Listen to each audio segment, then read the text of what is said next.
हाँ नीला हो गया, बहुत फिर जबरदस्त हो गया।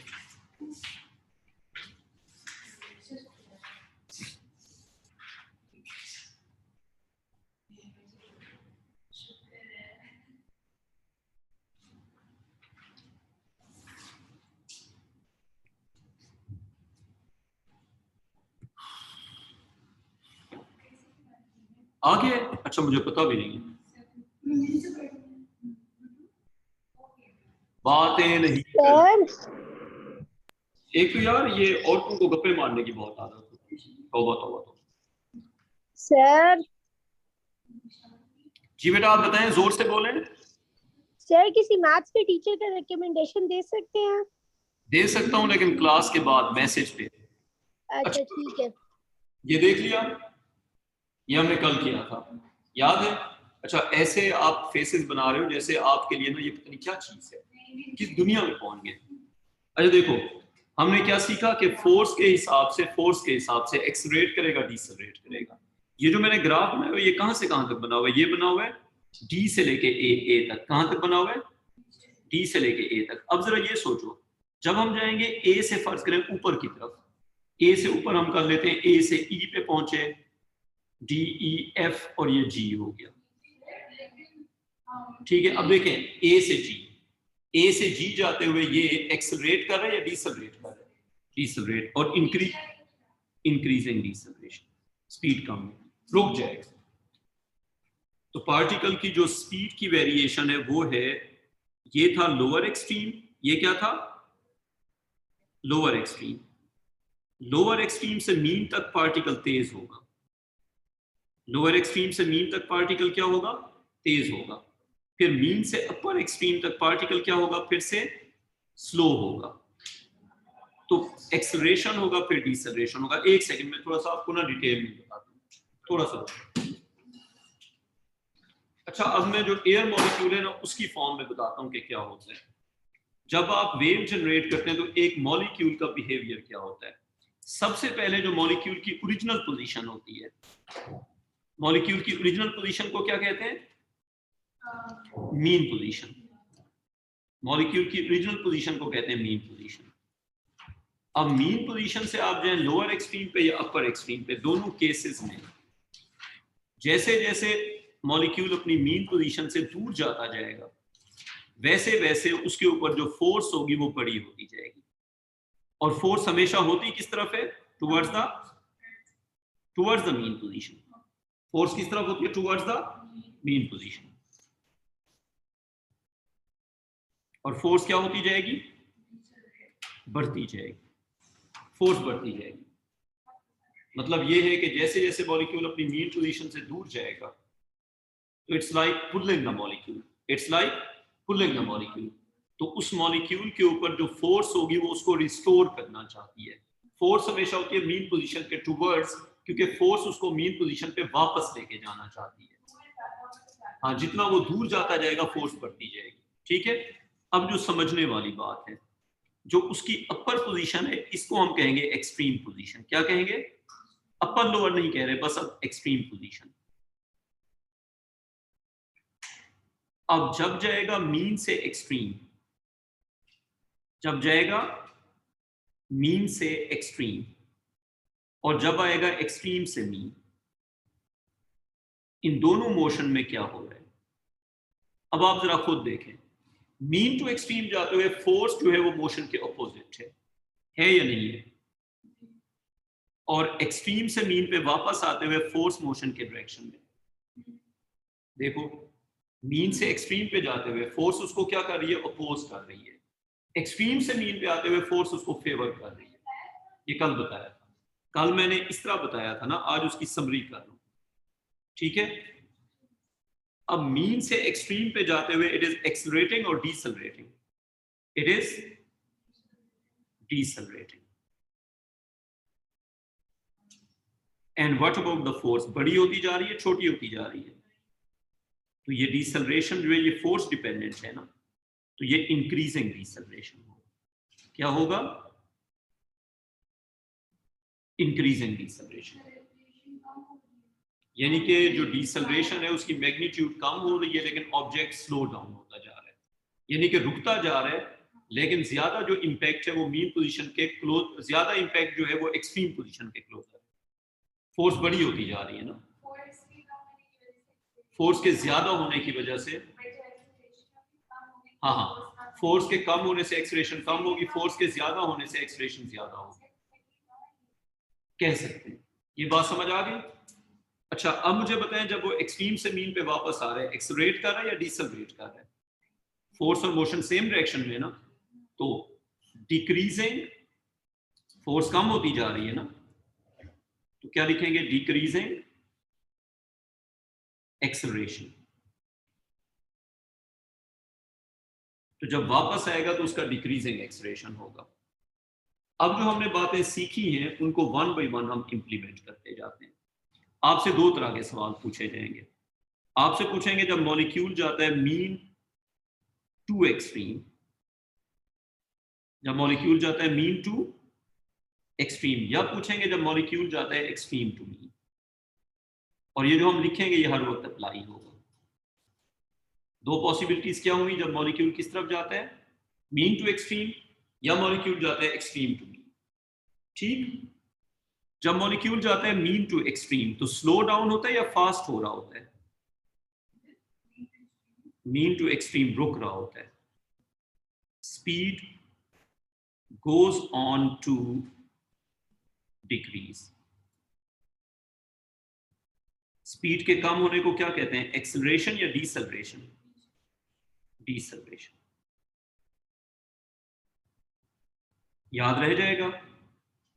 एक्सट्रीम पोजीशन के टुवर्ड्स जाते हुए मॉलिक्यूल स्लो डाउन होगा तो स्पीड कम होगी, तो उसको हम कहते हैं डिसेलरेशन। तो अगर पार्टिकल ऊपर जा रहा है, हाँ, तो एक्सट्रीम की तरफ जा रहा है, एक्सट्रीम की तरफ जा रहे तो वो स्लो डाउन हो रहा है, रुक रहे, रुकता जा रहा है। एक्सट्रीम पे जाके रुकेगा, मीन से अपर एक्सट्रीम पे भी रुकेगा, मीन से लोअर एक्सट्रीम पे भी रुकेगा, और मीन पे सबसे तेज होगा। अच्छा, जब वो एक्सट्रीम से मीन पे वापस आएगा तब speed increases, speed increases. Speed के इंक्रीज होने को क्या कहते हैं? एक्सेलरेशन या डिसेलरेशन? एक्सेलरेशन। मतलब मीन के टुवर्ड्स जाते हुए एक्सेलरेशन होगा और एक्सट्रीम के टुवर्ड्स जाते हुए क्या होगा? डिसेलरेशन होगा। तो जो ऊपर से पार्टिकल जब ऊपर से वापस आएगा तो एक्सेलरेट करेगा, जब ऊपर जाएगा तो स्लो होगा, जब वापस आएगा तो तेज होगा। हो गई बात? आगे आते हैं। जब जाएगा मीन टू एक्सट्रीम, फोर्स बड़ी होती जाएगी छोटी होती जाएगी? मीन टू एक्सट्रीम जाते हुए फोर्स बड़ी होगी, फोर्स के बड़े होने से डिसेलरेशन भी बड़ा होगा, फोर्स के बड़े होने से डिसेलरेशन भी बड़ा होगा। इंक्रीजिंग, जितना एक्सट्रीम पे जाएंगे उतना खिंचता जाएगा ना, पुल होता जाएगा, जितना पुल होगा उतना फोर्स बढ़ती जाएगी। तो एक्सट्रीम के टुवर्ड्स जाते हुए फोर्स के बढ़ने से डिसेलरेशन भी बढ़ेगा, तो हम कहेंगे इंक्रीजिंग डिसेलरेशन। क्या कहेंगे? Increasing deceleration. इधर आ जाए, एक्सट्रीम से मीन पे आते हुए फोर्स कम हो रही है या ज्यादा हो रही है? फोर्स कम हो रही है। फोर्स के कम होने से एक्सेलरेशन क्या होगा? कम होगा। डिक्रीजिंग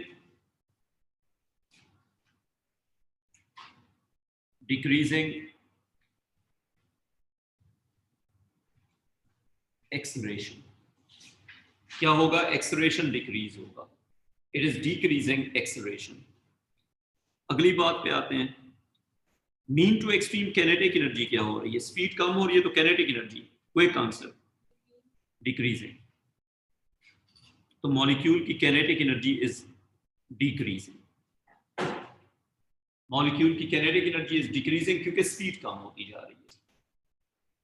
और एक और एनर्जी जो मॉलिक्यूल की होती है वो होती है इलास्टिक पोटेंशियल एनर्जी। कौन सी? Elastic potential energy. वो एक्सट्रीम पे जाते हुए मॉलिक्यूल पुल होता जा रहा है, वो बढ़ेगी।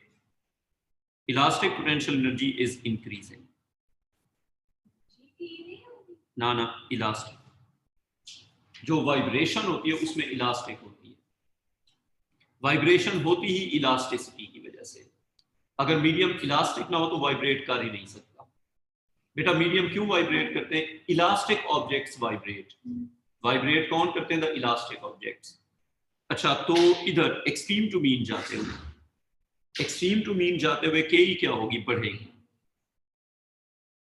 K E will increase. And what about elastic P? क्योंकि फोर्स कम हो रही है। बिल्कुल, क्योंकि स्पीड ज्यादा हो रही है, क्योंकि स्पीड ज्यादा हो रही है। इलास्टिक पी क्योंकि स्ट्रेचिंग कम हो रही है तो विल डिक्रीज। ये सारी चीज याद रखना काफी मुश्किल होता है, लेकिन अगर टेबल बना दो फिर मुश्किल नहीं होता।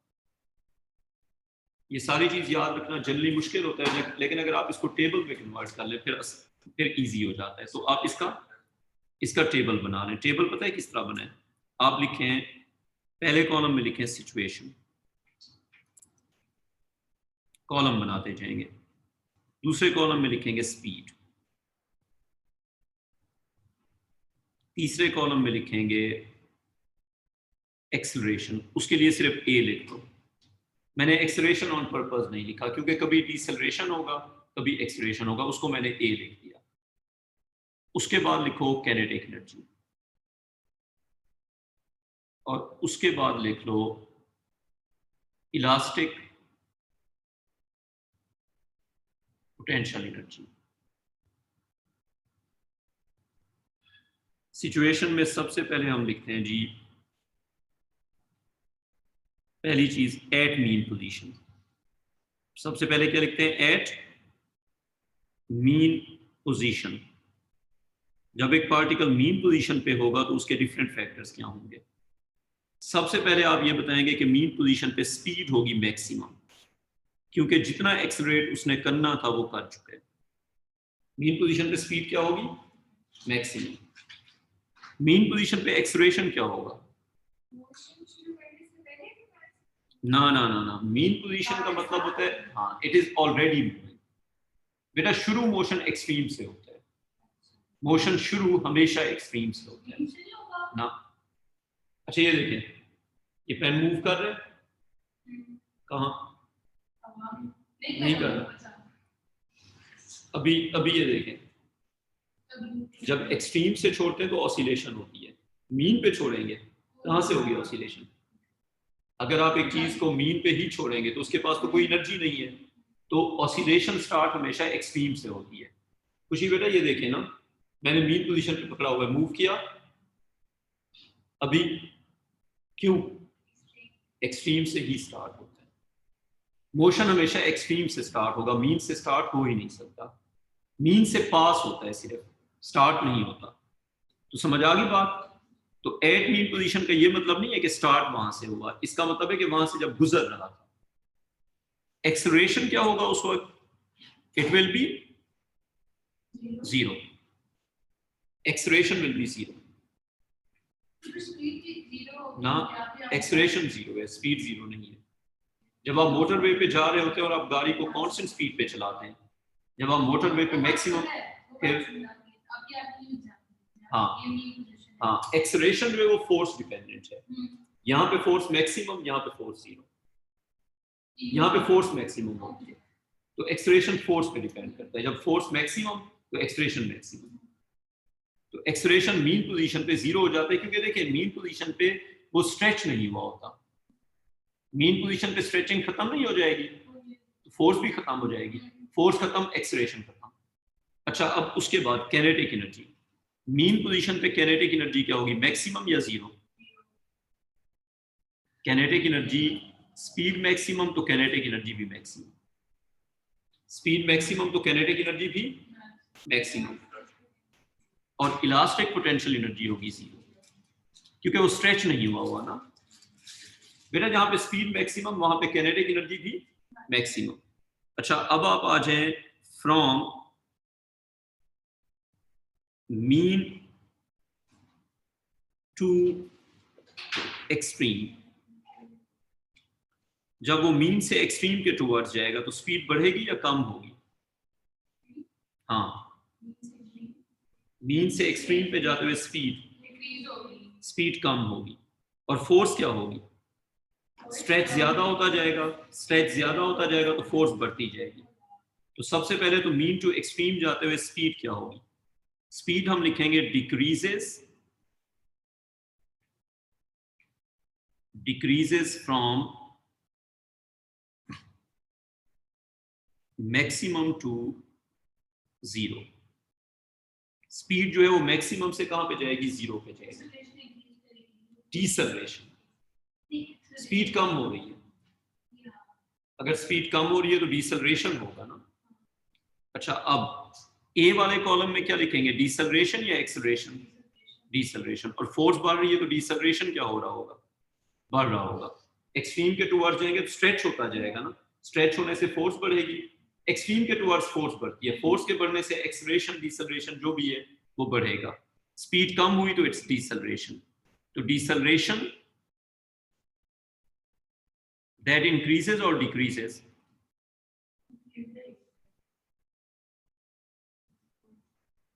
That increases. तो डिसेलरेशन होगा जो बढ़ता जाएगा। साल बेटा आपको आइए समझ। तो जब जाएंगे मीन से एक्सट्रीम के टुवर्ड्स तो डिसेलरेशन होगा लेकिन बढ़ेगा। काइनेटिक एनर्जी बढ़ेगी या कम होगी? वो स्पीड डिपेंडेंट है। तो डिक्रीजेस नहीं, काइनेटिक एनर्जी स्पीड पे डिपेंड करती है। काइनेटिक एनर्जी स्पीड पे डिपेंड करती है। स्पीड बढ़ेगी काइनेटिक एनर्जी बढ़ेगी, स्पीड कम होगी काइनेटिक एनर्जी कम होगी। It's totally speed dependent. तो डिक्रीजेस फ्रॉम कहां से कहां पे? From maximum to 0। तो काइनेटिक एनर्जी मैक्सिमम से 0 पे ड्रॉप होगी। What about elastic potential energy? बढ़ेगी या कम हो जाएगी? It depends on the force, it depends on sir ये मैक्सिमम नहीं होगी? क्या इलास्टिक भी? हाँ। हाँ, तो मैंने कब कहा कि नहीं होगी? Increases from 0 to maximum. कोई चीज जितना स्ट्रेच होती जाती है उसकी इलास्टिक पी उतना बढ़ती जाती है। लिख लिया यहां तक? अगला लिखो eight extreme position. Eight extreme position, extreme position पे ये सारी वैल्यूज क्या होंगी? एट एक्सट्रीम पोजीशन लिख दिया। एक्सट्रीम पोजीशन पे स्पीड क्या होगी? जाके रुकेगा, जाके रुकेगा, ऑसिलेट करते हुए किसी भी एक्सट्रीम पे रुक के वापस आएगा, स्पीड 0 होगी। एक्सट्रीम पोजीशन स्टेशनरी नहीं लिखना चाहिए बेटा, एक ही बात। स्टेशनरी का मतलब भी तो रुका हुआ होता है, 0 स्पीड का मतलब भी तो रुका हुआ होता है। अच्छा मुझे बताएं, जब एक्सट्रीम पोजीशन पे पहुंचेंगे तो फोर्स मैक्सिमम होगी या मिनिमम होगी? फोर्स स्ट्रेचिंग पे डिपेंड करती है। फोर्स मैक्सिमम तो फिर एक्सेलरेशन डिसेलरेशन मैक्सिमम। तो बेशक एक्सेलरेशन हो बेशक डिसेलरेशन हो, लेकिन होगा क्या? मैक्सिमम होगा। अच्छा, व्हाट अबाउट काइनेटिक एनर्जी? रुका हुआ है 0। वो एक्सेलरेशन पे डिपेंड करती है या फोर्स पे, तो वो भी मैक्सिमम, वो होगी मैक्सिमम। समझ आ गई यहां तक? अच्छा, उसके बाद आखिरी कॉलम, आखिरी row, from extreme position to mean position. From extreme position to the mean position. जब एक्सट्रीम से मीन के टुवर्ड्स जा रहा है, स्पीड बढ़ रही है या कम हो रही है? From extreme position to mean position, दोबारा देख लें, एक्सट्रीम से mean, speed increases from 0 to maximum. Speed increases from 0 to maximum. Speed का बढ़ना is acceleration या deceleration? Speed का बढ़ना is acceleration. Very good, very good. क्योंकि जब हम मीन के टुवर्ड जाएंगे तो फोर्स कम होती जा रही है। Decreasing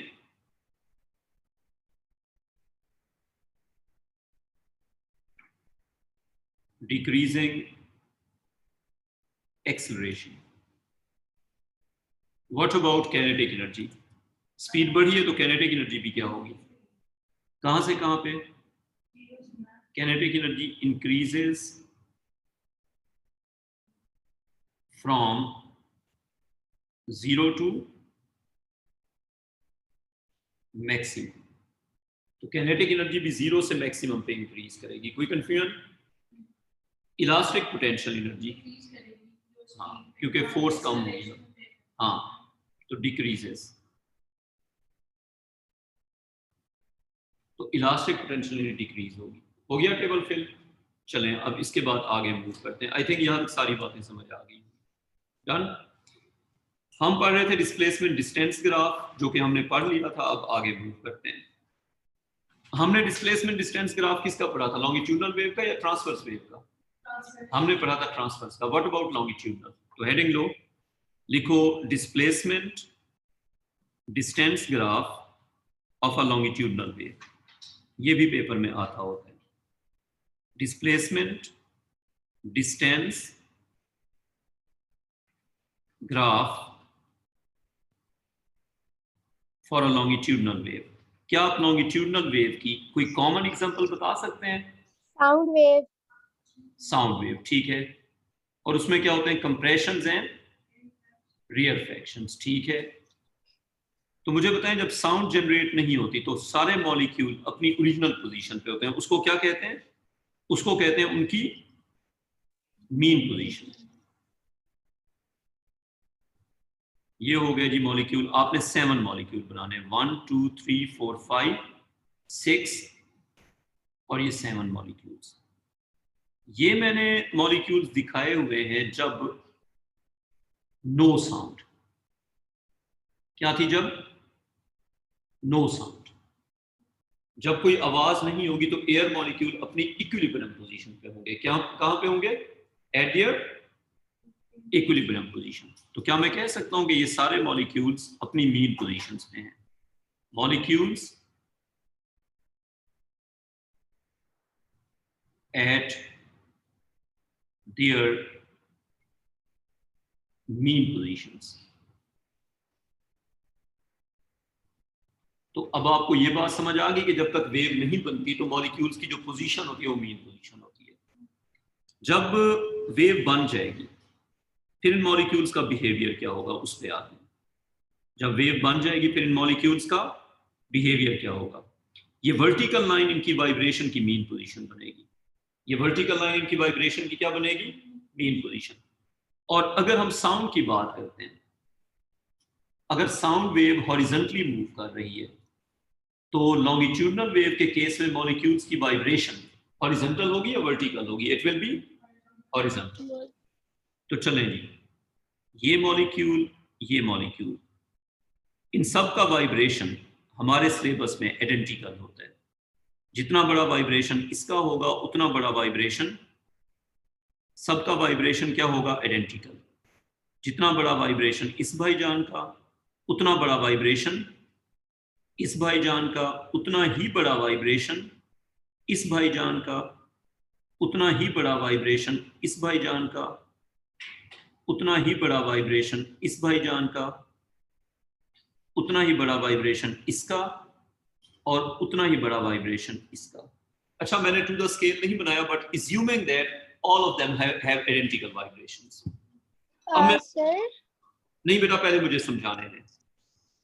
मेरा सवाल ये है कि अगर आपसे एग्जामिनर ये पूछे कि मॉलिक्यूल्स के डिस्प्लेसमेंट्स क्या हैं, देखें ये तो इनकी मीन पोजीशन हो गई, इनकी करंट पोजीशन क्या है ये पूछा जाता है, तो आप कैसे बताएंगे? सबसे पहले आपको ये बताया जाएगा कि कंप्रेशन कहाँ पे और रियरफैक्शन कहाँ पे।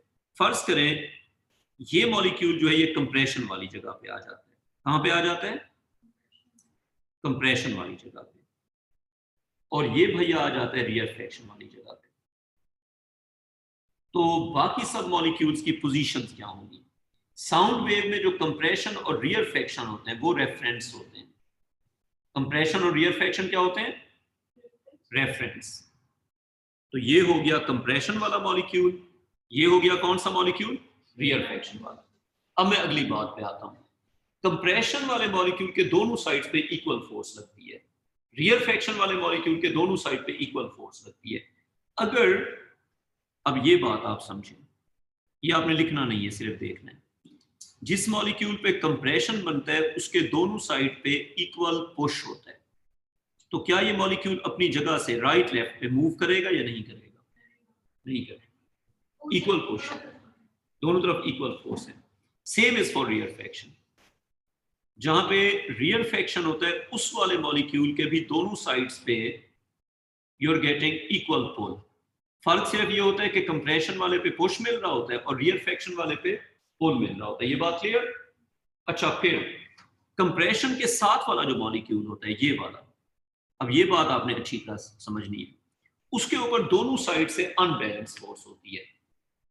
उसके ऊपर इस तरफ वाली फोर्स बड़ी होती है और इस तरफ वाली फोर्स छोटी होती है। तो बताएं ये किस तरफ शिफ्ट हो जाएगा? लेफ्ट से। तो जितने भी मॉलिक्यूल्स हैं all of them are shifted towards compression and away from rarefaction. Compression और रियरफेक्शन अपनी जगह पे होते हैं, ना इधर जाते हैं ना उधर जाते हैं। So the molecule which is at compression will be at its position, the molecule which is at rearfaction will be at its position. बना दो। कंप्रेशन वाला मॉलिक्यूल ना राइट पे गया ना लेफ्ट पे अपनी जगह पे, रियरफेक्शन वाला मॉलिक्यूल ना लेफ्ट पे गया ना राइट पे अपनी जगह पे। तो लॉन्गिट्यूडनल वेव में कौन से मॉलिक्यूल होते हैं मीन पोजीशंस पे? The compression and rarefactions. Compression और रियरफेक्शन अपनी मीन पोजीशन पे होते हैं। मॉलिक्यूल्स का डिस्प्लेसमेंट किस तरफ होता है? रियरफेक्शन से अवे, कंप्रेशन के टुवर्ड्स। और सेंटर वाले मॉलिक्यूल का डिस्प्लेसमेंट सबसे ज्यादा होता है। सेंटर वाला मॉलिक्यूल कौन सा है? सेंटर वाला मॉलिक्यूल देखें, अगर मैं इनको नेम कर दूं, फर्ज करें मैं इनको कह देता हूं A, B, C, D, E, F और ये जी। एक सेकेंड, जी हो गया रियरफेक्शन, ए हो गया कंप्रेशन, सेंटर वाला मॉलिक्यूल डी नहीं बन रहा। क्या कहते हो बच्चों? तो सर सबसे ज्यादा जो डिस्प्लेसमेंट है वो एफ की नहीं होनी चाहिए ना, डी की होगी। सबसे ज्यादा डिस्प्लेसमेंट उस मॉलिक्यूल की होगी जो कंप्रेशन और रियरफेक्शन के सेंटर पे होगा। सर यानी एफ जो रियल फ्रैक्शन के बिल्कुल साथ है उसकी सबसे ज्यादा जगह नहीं चेंज होगी। सबसे ज्यादा उसकी टीचर आप हैं या मैं हूं? टीचर मैं हूं ना। सबसे ज्यादा जो अनबैलेंस फोर्स होती है वो होती है डी के ऊपर, ठीक है? और डी वाला जो मॉलिक्यूल होता है वो अपनी एक्सट्रीम पोजीशन पे होता है। कहां पे होता है? अपनी एक्सट्रीम पोजीशन पे। अब डी वाला जो मॉलिक्यूल है वो भैया पहुंचा होता है इस जगह पे। ये हो गया डी का डिस्प्लेसमेंट। बेटा आप बताएं। हाँ मैं कर सकता हूँ। रियरफेक्शन वाला मॉलिक्यूल अपने सेंटर पे, कंप्रेशन वाला मॉलिक्यूल अपने सेंटर पे। रियरफेक्शन से सारे मॉलिक्यूल अवे जाते हैं और कंप्रेशन के टुवर्ड्स जाते हैं। लेकिन जैसे जैसे आप रियरफेक्शन से अवे जाएंगे और कंप्रेशन के टुवर्ड्स जाएंगे, डिस्प्लेसमेंट बढ़ना शुरू हो जाता है। सेंटर पे जाके you get the maximum displacement और सेंटर के दोनों तरफ सिमेट्री होती है। जो सेंट्रल मॉलिक्यूल है ना उसके दोनों तरफ, अभी आप देखिएगा, बोर्ड पे फोकस करें, रियरफेक्शन के इस तरफ आते हैं, ये मॉलिक्यूल यहां पे होगा, ठीक है? ये मॉलिक्यूल कहां पे होगा दोबारा देख लें, यहां पे, रियरफेक्शन के बिल्कुल बाद वाला मॉलिक्यूल। ये वाला जो मॉलिक्यूल है ये थोड़ा सा और आगे होगा और ये वाला जो मॉलिक्यूल है ये अपने एक्सट्रीम पे होगा। अब तीनों को साथ देखें। रियरफेक्शन से मतलब आप यूं करें, जी से स्टार्ट करें, जी से एफ, एफ से ई और ई से डी। आपको एक सीक्वेंस नजर आ रहा है या नहीं आ रहा? जी वाला मीन पोजीशन पे, उसके बाद जो एफ वाला है वो थोड़ा सा डिस्प्लेस्ड है, जो एफ के बाद ई वाला है वो और ज्यादा डिस्प्लेस्ड है, जो सेंटर वाला मॉलिक्यूल है वो सबसे ज्यादा डिस्प्लेस्ड है। लेकिन इस सेंटर के दोनों तरफ सिमेट्री होगी। मैं क्या कहना चाह रहा हूं, सी वाला मॉलिक्यूल एग्जैक्टली उस पोजीशन पे होगा जिसपे ई वाला मॉलिक्यूल है।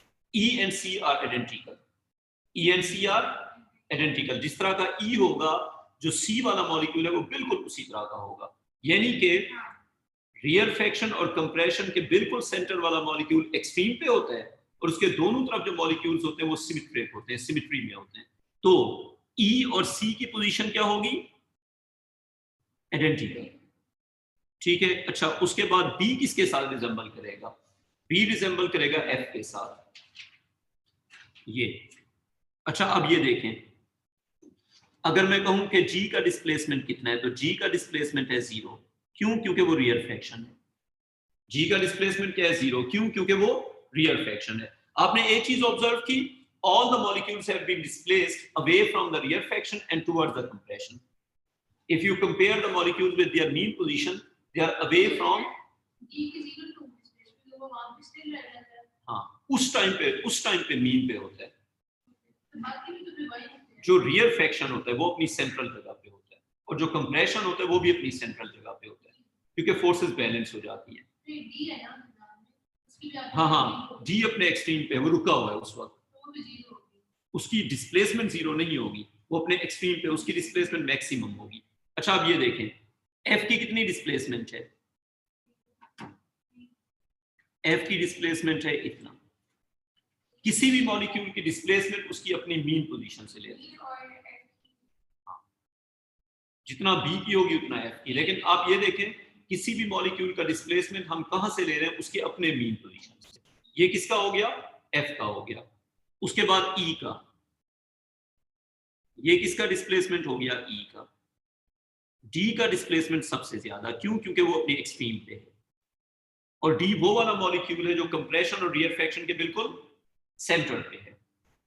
अच्छा सी का डिस्प्लेसमेंट, सी का उतना है जितना ई का है क्योंकि सेंटर के अराउंड सिमेट्री होती है। ये सी का हो गया और उसके बाद बी का उतना होगा जितना एफ का होगा। तहरीम अब तुम्हें समझ आ गई है? अच्छा अब इसमें कॉमन बातें क्या हो गई? All the molecules between compression and rearfaction are displaced away from rearfaction and towards compression. The molecule that is exactly at the center will be at the extreme position. The molecule that is exactly at the center of compression and rearfaction will be at the extreme position. और उसके दोनों तरफ क्या होगी? Symmetry होगी। अच्छा अब इसको ग्राफ पे कैसे रिप्रेजेंट करते हैं? अब ये मेरी बात अच्छी तरह सुननी है। पहली बात आप डिसाइड करेंगे कि लेफ्ट को लेना है पॉजिटिव या नेगेटिव। इसको कहते हैं कन्वेंशन, इसको कहते हैं कन्वेंशन। पहला स्टेप क्या होगा? यू विल डिसाइड कि आपने लेफ्ट साइड को क्या लेना है, पॉजिटिव या नेगेटिव। अगर आप लेफ्ट को पॉजिटिव लेंगे तो ये सारे डिस्प्लेसमेंट पॉजिटिव होंगे, अगर आप लेफ्ट को नेगेटिव लेंगे तो ये सारे डिस्प्लेसमेंट नेगेटिव होंगे। तो बेटा आपका कन्वेंशन जो है वो आपकी मर्जी है। आपने लेफ्ट को पॉजिटिव लिया तो ये सारे डिस्प्लेसमेंट पॉजिटिव, अगर आपने लेफ्ट को नेगेटिव लिया तो ये सारे डिस्प्लेसमेंट नेगेटिव। तो पहले आप कन्वेंशन डिसाइड करेंगे। क्या डिसाइड करेंगे? कन्वेंशन। दो वर्टिकल में लेफ्ट को नेगेटिव लिया तो ये सारे डिस्प्लेसमेंट नेगेटिव, और अगर आपने लेफ्ट को पॉजिटिव लिया तो ये सारे डिस्प्लेसमेंट पॉजिटिव। देखिए डिस्प्लेसमेंट तो सारे लेफ्ट पे हैं। जी अब आप पे डिपेंड करता है ना, अगर आप कहते हैं कि direction towards left is negative तो ये सब नेगेटिव हो जाएंगे, और अगर आप कहेंगे direction towards left is positive तो ये सब पॉजिटिव हो जाएंगे। वो तो आपका कन्वेंशन होगा ना। तो कन्वेंशन जो है वो हमेशा बताना पड़ेगा, कन्वेंशन हमेशा बताना पड़ेगा। अब फर्ज करें जी आपने कन्वेंशन ले लिया कि हम राइट को लेते हैं नेगेटिव और हम लेफ्ट को लेते हैं positive, you can take that. तो ये सारे डिस्प्लेसमेंट क्या हो गए? पॉजिटिव या negative? All of them are positive. और इनको आप ग्राफ पे प्लॉट कैसे करेंगे? इनको जब ग्राफ पे प्लॉट करेंगे तो ये जीरो डिस्प्लेसमेंट, ये जीरो डिस्प्लेसमेंट। अब ये सारे डिस्प्लेसमेंट क्या है? पॉजिटिव। सबसे बड़ा डिस्प्लेसमेंट किसका है? डी का। डी का सबसे बड़ा। सर ये आप नए पेज पे बना के दिखा सकते हैं? मैं नए पेज पे बना के दिखाऊंगा, पहले मैं अपना यहाँ पे तो पूरा काम समझा दूं ना, मुझे रिलेट करके बताना है ना। देखें डी तक डिस्प्लेसमेंट क्या होता जा रहा है? बढ़ता जा रहा है या कम होता जा रहा है? डी तक डिस्प्लेसमेंट बढ़ रहा है। तो देखें ये हो गया बी का डिस्प्लेसमेंट, ये हो गया ए का displacement. Now I believe you will understand this. A का डिस्प्लेसमेंट क्या है? जीरो है। जीरो या नहीं है? बी का डिस्प्लेसमेंट है लेफ्ट पे लेकिन थोड़ा सा है। सी का डिस्प्लेसमेंट बी से ज्यादा है। सबसे ज्यादा डिस्प्लेसमेंट किसका है? डी का। फिर ठीक है, ये हो गया आपका रियरफेक्शन। ये मैं पॉजिटिव में बना रहा हूं। मैंने लाइन के ऊपर बनाया या नीचे बनाया? मैंने पॉजिटिव बनाया ना, वो कन्वेंशन है। अगर आप लेफ्ट को नेगेटिव लेंगे फिर ये नेगेटिव बनेगा। अब समझ आ गई बात? तो लॉन्गिट्यूडनल वेव का ग्राफ इस तरह का होता है और पेपर में जो सवाल पूछेंगे वो सारे हम डिस्कस करते हैं।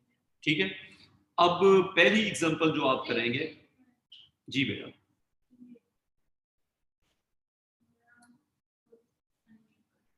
ये सवाल आया हुआ है 19 और 20 के पेपर में ना, ये एग्जैक्ट यही वाला सवाल है। तो मैंने पता है क्या देखा है, बच्चे ना इसका आंसर याद करके फिर लॉन्गिट्यूडनल वेव के ग्राफ का जब भी सवाल आता है बच्चे इसके मार्क्स की रट्टा मार लेते हैं, इसकी पूरी अंडरस्टैंडिंग पे बच्चे नहीं जाते।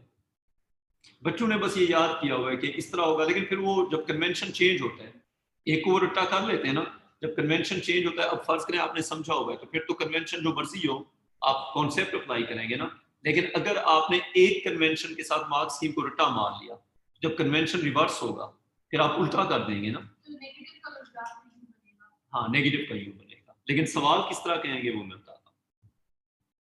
लिखें एग्जाम्पल नंबर 1, एग्जाम्पल नंबर 1,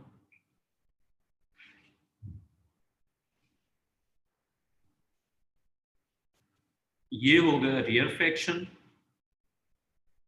ये हो गया कंप्रेशन, और ये हो गया एक मॉलिक्यूल, ये दूसरा मॉलिक्यूल, ये तीसरा मॉलिक्यूल, ये चौथा मॉलिक्यूल। मैंने 5 मॉलिक्यूल बनाए इसके in between. Other than compression and rarefaction there are 5 molecules equally space. इन मॉलिक्यूल्स को मैं नेम कर रहा हूं A B C D E F और ये जी, और मैं ये बता रहा हूं कि वेव मोशन, इसको मैं कह रहा हूं डायरेक्शन ऑफ साउंड। क्या कह रहा हूं? Direction of sound. इनकी जो वाइब्रेशंस हैं वो मैं लेबल कर रहा हूं। ये मैं क्या कर रहा हूं, ये मैंने इनकी वाइब्रेशंस लेबल कर दी। You know that in a longitudinal wave the particles vibrate along the wave motion, or you can say that horizontally. कहानी समझ आ गई? क्वेश्चन ये है कि रिप्रेजेंट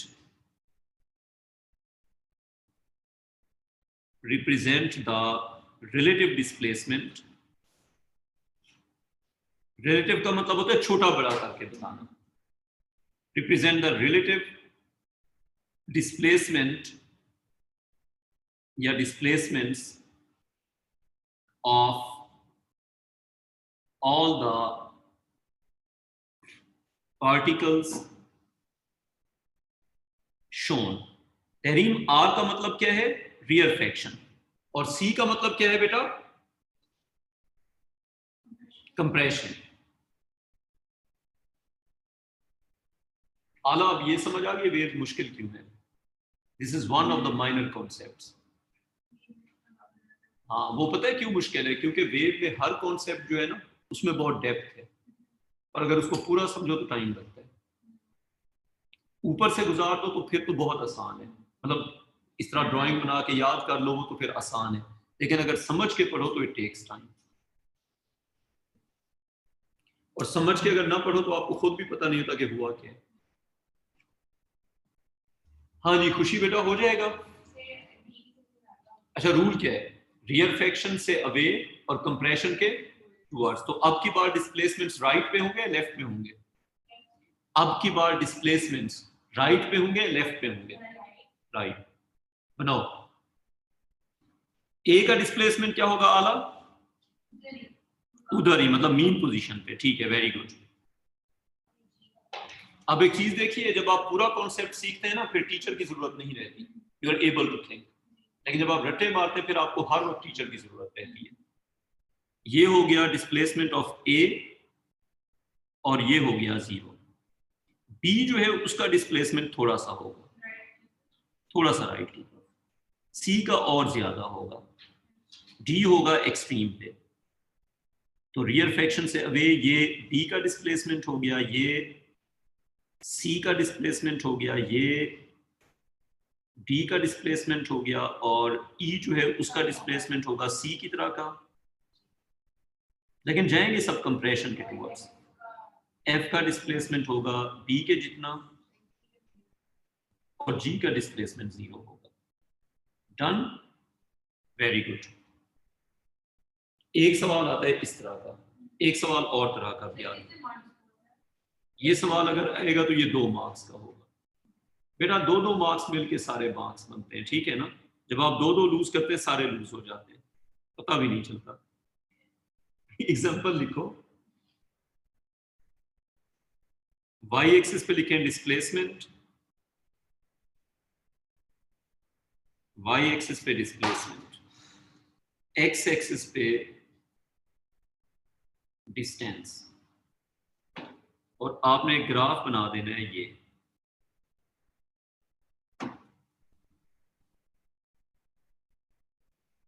बना दिया, कन्वेंशन लिखें,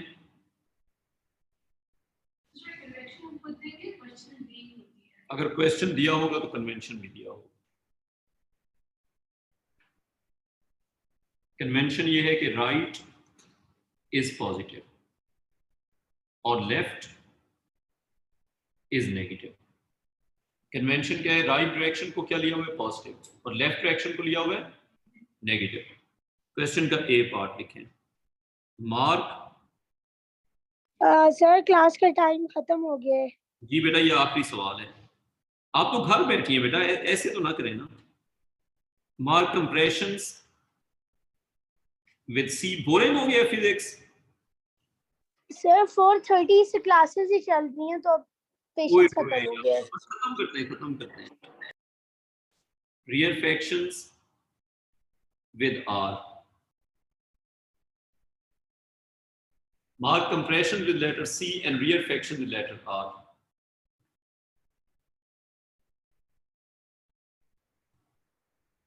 एक टाइम आएगा जब फिर तुम मुझे कहोगे कि सर और ज्यादा क्लासें हैं। सर अभी 11 महीने रहते हैं, so not any time soon. बेटा कबूतर जितना मर्जी आंखें बंद कर दे, बिल्ली ने एक टाइम पे पहुंचना होता है। वैसे लेम जोक था।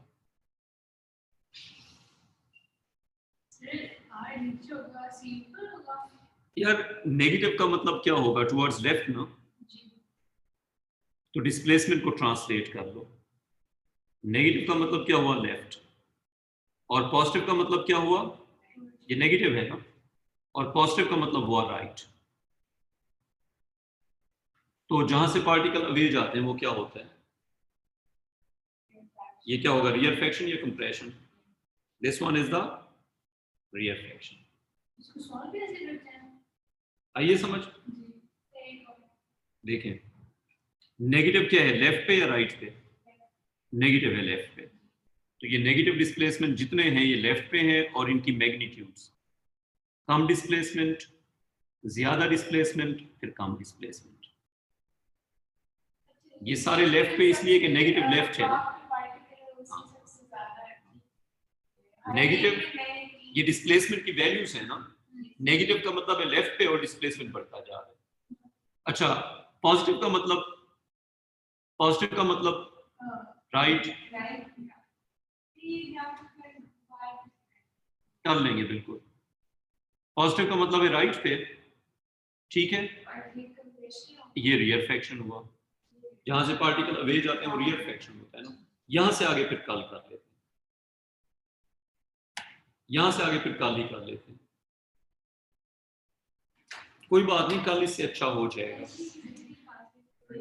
मुश्किल तो नहीं है, तो कंफ्यूज तो नहीं। पार्टिकल सेंटर में बनाया, वो रियल फ्रैक्शन है ना, उसके दोनों तरफ से एरो अवे है ना। एरो अवे होते हैं तो क्या होता है, रियल फ्रैक्शन, और एरो टूवर्ड्स होते हैं तो कंप्रेशन। हाँ, इसके आगे कल इंशाल्लाह।